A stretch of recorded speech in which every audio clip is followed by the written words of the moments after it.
Дечь Бурещ, здравствуйте! Тема занятия – союзы. Союзы в удмуртском языке могут быть сочинительные и подчинительные. В свою очередь, сочинительные делятся на несколько видов. Первые – соединительные. Это такие союзы, как «но», переводится «и», «собере», переводится «потом», «затем», и «но» переводится «и» другие союзы. Например, «мино удмурт ныльёсны пиёс солыш книгасы лыджины дышим». И мы, удмуртские парни и девушки, научились читать его книги. Вторая группа сочинительных союзов – разделительные. Это союзы такие как «яки-яки», переводится «или-или», «оло-оло», переводится тоже «или-или», «не то», переводится «то-ли», и «я» переводится «то» и другие союзы.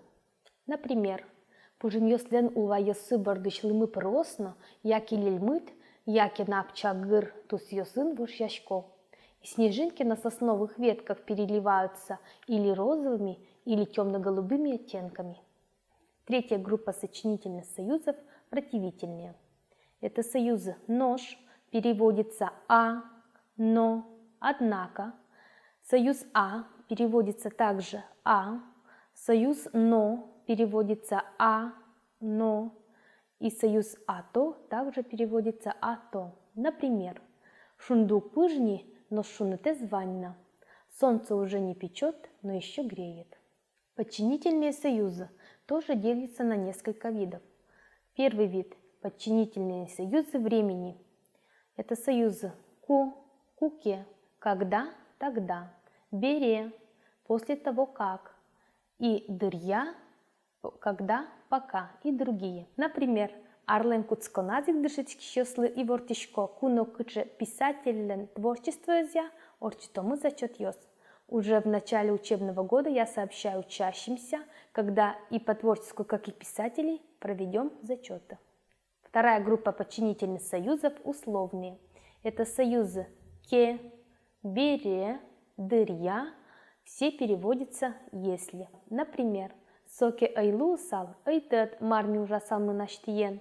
Если бы его не было, не знаю, как бы мы управлялись с Настей.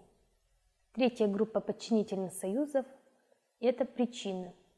Это союз малокешоно, потому что так как. Например, «Яратшко монсое малокешоно сокотьку черткем».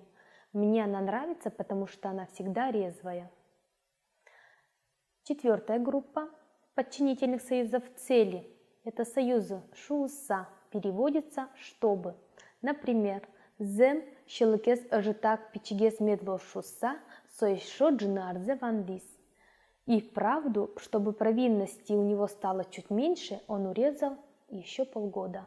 Пятая группа подчинительных союзов – уступительные. Это союзы «кено», «хотя», «хотя и», «ожи кено», «хотя и», несмотря на то, что. Например, «вожет кено поте», «одгзивера сал напия».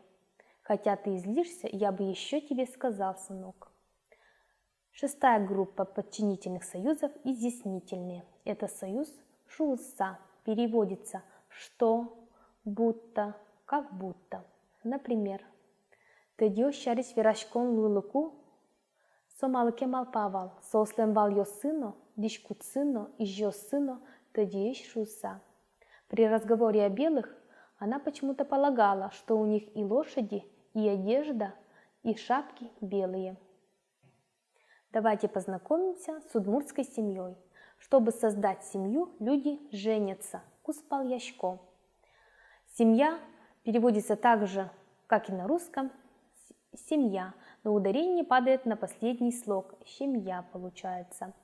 В семье есть мама и папа, а тайно анай, у них есть дети, нумпиос. Дети могут быть мальчиком или девочкой. Мальчик пияш яки пи, девочка нылаш яки ныл.